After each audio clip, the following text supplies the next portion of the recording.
Right, yeah. Okay, so just for the camera, can you introduce yourself? Ah, hello camera. My name is Daniel. I am here in C2 with all you guys. I work here in the School of Computing at Robert Gordon University. I've been here a couple of years now. I originally hail from University College Cork, which is the home of Boolean logic, and I suppose I'll have to show you some pictures of what University Cork is like.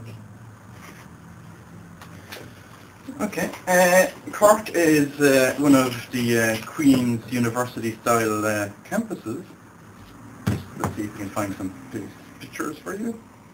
It's a very famous, well-known place. Pictures.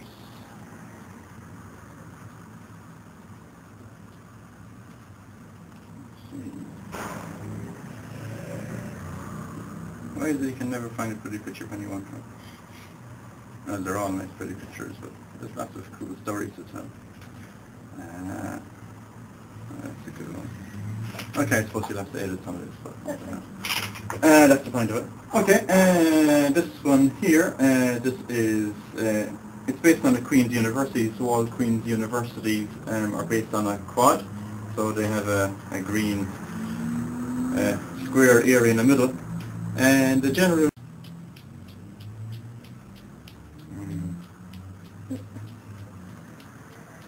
Yes, research is a lot about just sitting down and thinking about things. So by using instruments like this, one can contemplate the mysteries of physics, I suppose. Yeah. You might get some ideas as well. Actually, I find the best place for getting ideas is crossing the road. Crossing the road, especially when there's an oncoming Arctic truck about to hit you. That's the best place for getting inspiration.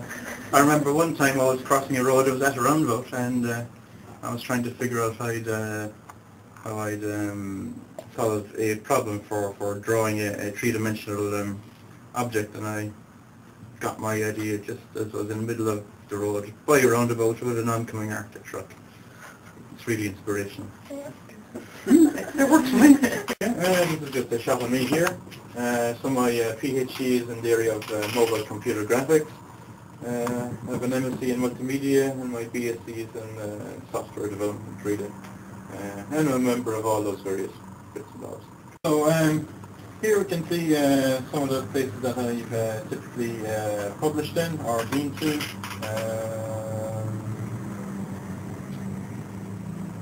So yes, I published, well, there's actually a few more there, but quite a lot around Europe really, a few in the States and sort of Japan and Taiwan. Also, people were generally involved in organising various conferences as well, and contribute to editing various research journals and stuff. So yeah, there's just a few there. Okay, I haven't updated this in a while. So I've been involved in organising various conferences there. So there was one in Taiwan there recently, Paris, Japan, Canada. There I was the editor for a book there for Stan Kurakowski. So he had a book there on multimodality in mobile computing and mobile devices. That was 2009. Okay, there's another one there in Sydney. One there in Athens. What would you say started your interest in computing? My interest in computing, I suppose, started with the Commodore 64, which was probably the coolest computer ever invented. Mainly because it has 64 kilobytes of RAM, and unlike today where you've got gigabytes of memory to play with, you had only 64K, so you can barely get a Microsoft Word document to 64K of memory. But it's even worse than that, because out of that 64K of memory, the operating system had to run as well. So in reality, what you had is 38,000 bytes minus 1, so you had 37,999 bytes of space to actually run and execute your application. So it meant that when you were developing an application, you had to be very careful about, every single byte that you were actually consuming of memory. Turn the camera on and give them a wave. Hello. Yeah. Guys, you are years time 2D will disappear. Everything is going to be 3D. Very sad. Well, Don't show me a picture on a flat plane. I want something that I can rotate from all angles and see it from different. And it's not going to be displayed on a bog standard boring 2D display. It's going to be on a 3D holographic system. Exactly.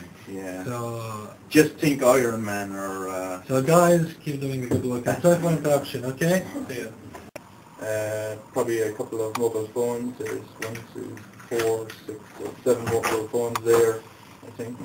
And there's a couple of PDAs as well there. So all these devices are actually in wireless communication with one another, and they're doing some computational process. So the question is, how can I harness all this power so they have various computing capabilities, let's say. So how can they be harnessed to achieve a job? And well, this is kind of fun. Yeah, so if you've ever watched The Dark Knight, have you seen The Dark Knight? Yeah. Okay. At the end of The Dark Knight, you know how Batman uses all the mobile phones at Gotham City to track down where the Joker is. That's the kind of stuff that I'm interested in. So how can I take command of all of Gotham City's mobile phones and use them to my own advantage?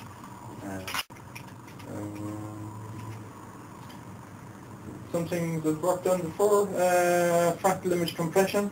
The idea behind this has been around for a while. Microsoft uses it in their Encarta encyclopedias to compress as much data as they can into a small space as possible.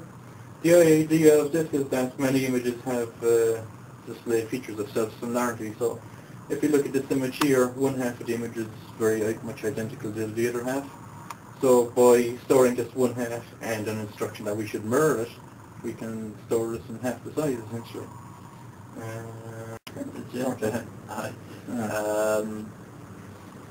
What's your main interest in computing that are work related? That are work related? Art work related. Ooh, I suppose computer gaming is... Okay, I suppose it's kind of the key requirement that anybody doing computing should play computer games and like computer games. If you're doing computing and you don't like computer games, then there's something definitely wrong with you. What would you say are your main roles in the school computing? Well, I suppose the key thing really is teaching. So I teach a number of modules here in the School of Computing, video production, with fourth years, first years for Photoshop and Illustrator 2D graphics module. I have third years and semester 2 at the moment for module on interactive multimedia. Yeah, I think I have about 160, 170 to take care of in semester 2 at the moment. And also, in this semester I'm also dealing down at the Grade School of Art. So I'm supervising the honours project students there, so I've got 16 of them that I co-supervise with Ian, who was just by there a moment ago. So I call down and see them every Wednesday for a couple of hours and see how they're getting on with their honours projects. And then of course, I also teach a few other modules down at Grade School of Art as well, dealing with computer programming and stuff like that. I also have a number of various honours students and MSc students and stuff like that. And then, you know, when I'm not teaching then, I'm probably either checking my email, which takes hours per day usually, and then, you know, try and squeeze in some time for research and maybe sleep on the odd occasion if possible. Actually, on that point as well, I suppose another thing that I do from time to time is I organise or I invite people from around the place to come here to the school and talk about their research. So the speaker for this week is Professor Aaron Quigley from St. Andrews University. Okay. Well, that was fun.